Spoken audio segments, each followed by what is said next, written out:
Alton Towers has been around for a very long time as a country park, and in this series I'm going to take a look at its transition and history from 1980 onwards as it became the theme park that we all know and love today.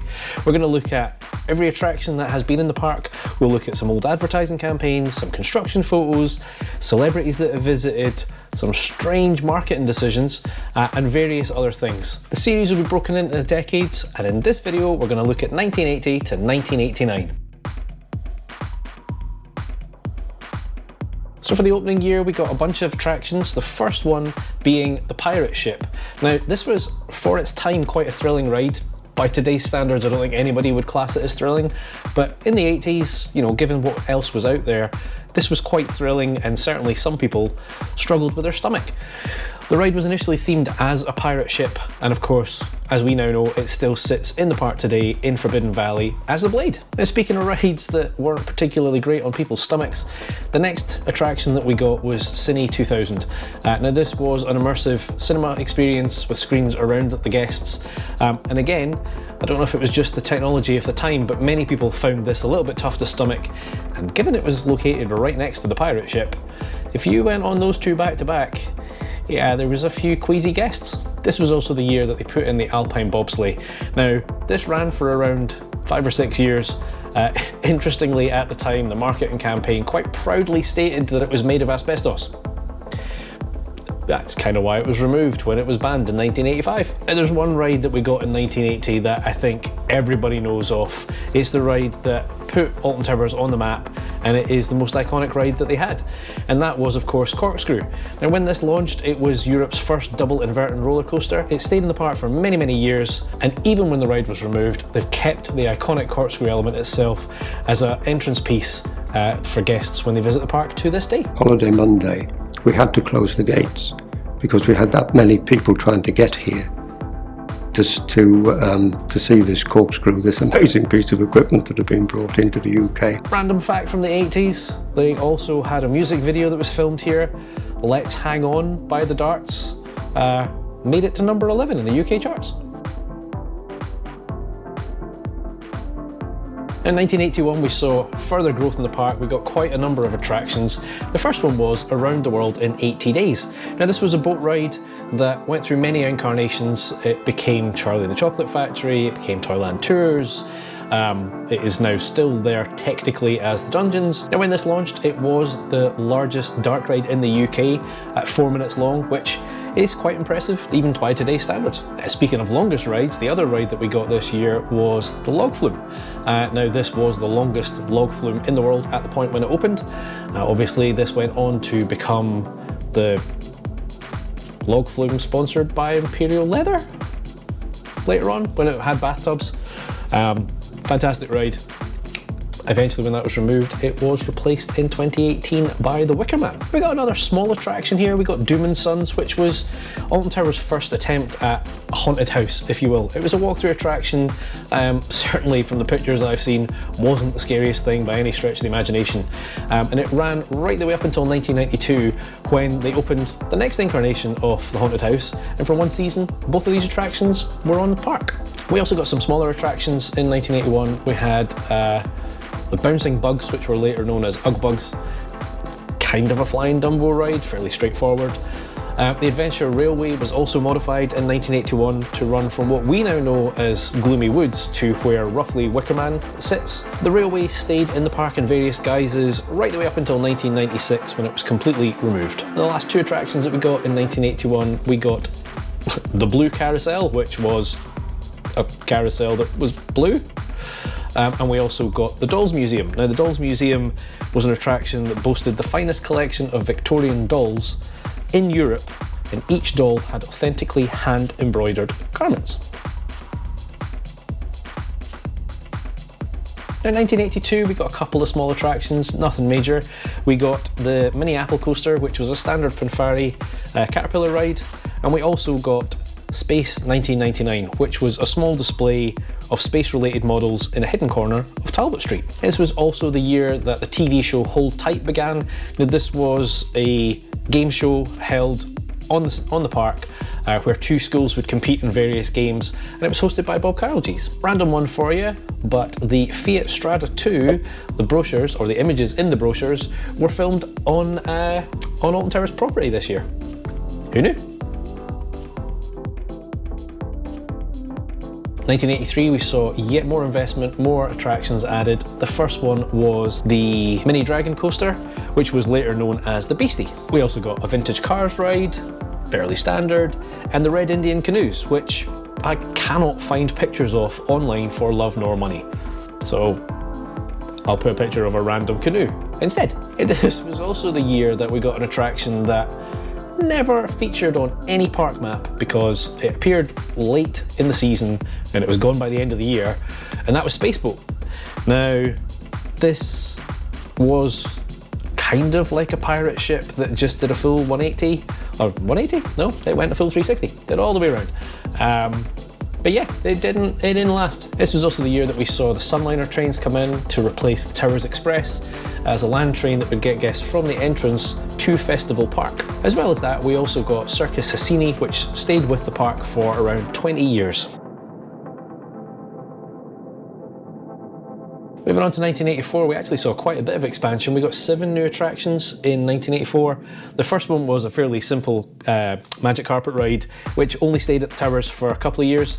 But later on in the season, we then got a kind of larger variant, the big brother of it, shall we say, at 26 metres tall, and that was 1001 Nights. Now, interestingly, on the vehicle itself, it had its German's name, 1000 Nacht. Apologies to any Germans watching this. Yeah, so this stayed for quite a while, but it's the fact that it was so large became its own demise because, as we now know, later on, Alton Towers had height restrictions imposed upon it, and this was just too big. This was the year that we saw the Wave Swinger added, later known as Ugg Swinger, and then Twirling Toadstool before it finally was removed in 2019. And another attraction that's only recently left the park was Enterprise. Now, this was added initially in Festival Park near Corkscrew, and of course, as we now know it, it moved to X Sector alongside Oblivion and the Smiler until 2022 when it was removed. And we got 2 little fairground style rides. We got an octopus ride, and we also got Turbo Star. I guess the biggest addition that we got in 1984 was the Black Hole. Now, technically, this was just a Schwarzkopf Jetstar 2 model, fairly standard. There's many of these were around at the time. What was unique about this one, though, was that they put a giant tent around it and made it an indoor dark coaster, which was quite something to behold. Now, at some point later on, I can't find the exact year, there was an episode of Going Live where Philip Schofield came along and he went on that ride. So here he is. Somebody told me that there were cafeterias, so you could have a nice hot cup of tea, maybe hot chocolate, some buns, cakes, sweets, anything like that. Have I talked you out of it? No. No? Have you read this sign here? Look. Yeah. Heart condition, nervous disorder, motion sickness, weak backs and necks. Please yourself.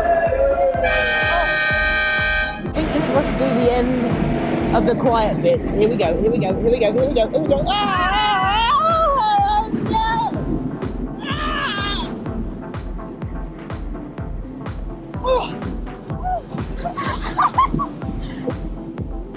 I don't like that bit. You don't like it? We'll do it again!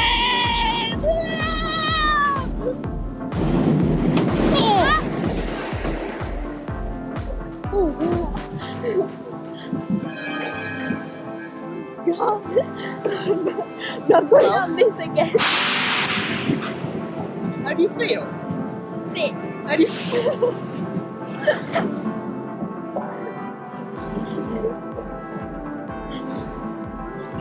Well, I can honestly say that I don't think I've ever been so scared in my whole life. This was also the year that they got some celebrity input on their adverts. Terry Wogan gave us the TV advert from 1984. You know, it's only when you're here at Alton Towers, Europe's largest leisure park, that you realise how different it is. A world of fun, fantasy and excitement in one of the most beautiful settings in England. You can stroll through breathtaking beauty to one of Alton's 4 separate centres, each with its own superb range of rides and shows. At Alton Towers, you'll find something for everyone. If it's excitement you want, like the Corkscrew, then try the Black Hole, a new, terrifying space ride in total darkness. And there's a whole new world of fun in Festival Park. If you don't fancy too much excitement, there are gentle rides the whole family can enjoy. And for the little ones, it's a day out of this world. There's no doubt about it, Alton Towers is a special magic for everyone. More than 60 rides and shows, all for the one price, $3.99. Now that's what I call value. So come along to Alton Towers. It's a lot nearer than Disneyland, wherever you are. It's nearer than you think.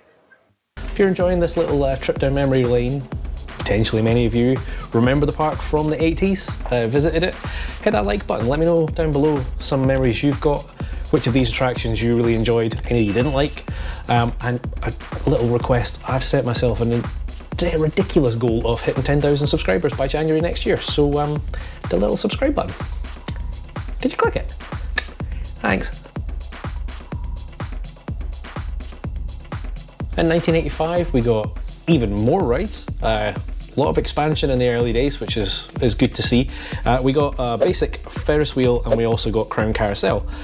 But we also got the four-man bob. Now, this was a little unusual for the park at the time because it was a ride that had a manual braking system and it was a little weird because it needed a minimum of 3 people, otherwise it didn't get round the track. Another attraction that you would see reasonably frequently at that kind of time in other parks up and down the UK and indeed further afield was the Mississippi Showboat. Now, on the outside, this was a showboat, but on the inside, it was a funhouse. A funhouse that didn't really last because apparently everything was really narrow and, you know, modern health and safety standards kind of came in and went, yep, get rid of that.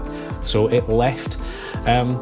Generally speaking, this style of attraction kind of went out of fashion, although you can still find instances of this in Spain to this day. Oh, and Madness performed their track Hold Tight.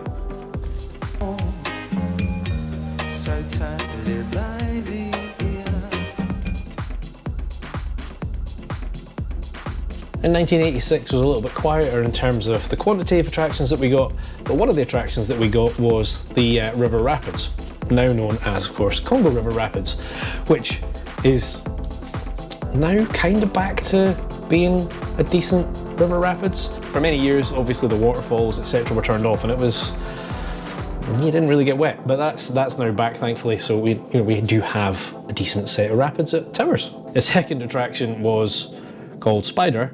It was very similar to the octopus ride that already existed in the park, and for one season both of them existed, so there was 2 of these kind of octopus style rides at Towers. Now 87, that was a busy year for the park. Now to start with, they had a new car park put in, which is a mile away, and if any of you have walked from the car park to the entrance, you know that's a mile. But because of that, they also put in the monorail. Now, what many of you may not know is that the monorail was actually officially launched by William Shatner. Actor William Shatner, who has played Captain James Kirk for the last 22 years in the cult series Star Trek, has flown in for a rather different countdown. 3, 2, 1, 0!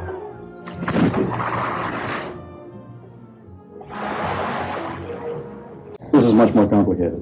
Really? Oh, yes. What warp factor are we going at? We're going at warp 2.5. Are you a child of heart? I'm a child in total. The heart is only part of my childhood. So you could easily spend a day playing here. I'd spend 2 days. Sticking with transportation, they also put in the Sky Ride. Now, they did already have a kind of cable car system. Looks truly petrifying, the version that they had before. Tiny little cars, minimal safety, like health and safety would have a field day with this, but the kind of modern kind of Sky Ride that we know was put in this year. We also got the teacups, which still exist in the park today, now known as Marauders Mayhem, themed to kind of pirates and explosions and barrels and stuff. And we also got the Motor Museum. Now, they had some cars in here by the Talbot Car Company, owned by the Earl of Shrewsbury, so, you know, a tie-in with the park itself. The final attraction that we got in 1984 was the Swan Boat Ride. Now, this became reasonably iconic, and for many, many years in the TV adverts, they prominently showed off these swans. They obviously are no longer with us, but they arrived in 1987. 1987 was a bit of a weird one because for some reason, the royal family decided, well, let's look like normal people and do normal people things, and we got the Royal It's a Knockout, which involved various members of the royal family competing in silly games on park. Not sure it was a good idea, but they did it. His Royal Highness, the Grand Young Duke of York, marching his troops to the top of the hill and wherever else he can, in aid of the world wildlife fund. Her Royal Highness, the fair Duchess of York, leading forth her heroes on behalf of the International Year of Shelter for the Homeless. His Royal Highness, the tantalizingly eligible Prince Edward, coaxing courage. Highness, the fair Princess Royal,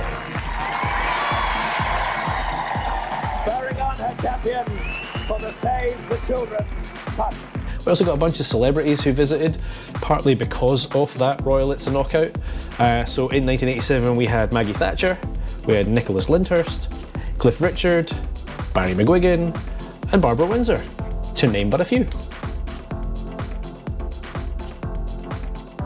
88 was a quieter year, we only got a couple of attractions. One of them was the Beast, which was a Schwarzkopf Jetstar 3 model, different from the Jetstar 2 that was the Black Hole. And a new arrival, a vast spine chiller of curves and spirals, aptly named the Beast. Now this was located behind Talbot Street for about 4 years, before being painted green and moved to Thunder Valley and known as the New Beast. And the second attraction we got was the Alton Mouse. Now this, I don't know why they had so many celebrities in the 80s. I'm kind of hoping like Will Smith opens Nemesis Reborn next month, because we don't get this anymore. But in 1988, it was Kylie Minogue that officially launched the Alton Mouse. For a time, it looked as though the diminutive soap star from Australia wouldn't actually be allowed to ride on the latest roller coaster at the Staffordshire Leisure Park, but the 20-year-old who shot to stardom in the Australian soap Neighbours showed that they're made of strong stuff down under. Kylie, now you've seen it, do you fancy the ride on the Alton Towers Mouse? Well, I was just saying, it looks bigger standing right here than it did from the helicopter. It looks quite tiny, I thought, oh. But no, it looks great, and it's clean. With great respect, I should have thought anything looks rather big to a rather diminutive lady like yourself. Well, there you go, it looks even bigger. Well, good luck, I hope it's a good ride. Let's go. Technically, this was an off-the-shelf model, as in Alton Towers didn't design it. They went to Vekoma and just went, yep, we'll have one of those. But Vekoma didn't make any more of them, so you could argue that this was realistically Alton Towers' first custom coaster. Let's see what the adverts looked like in 1988.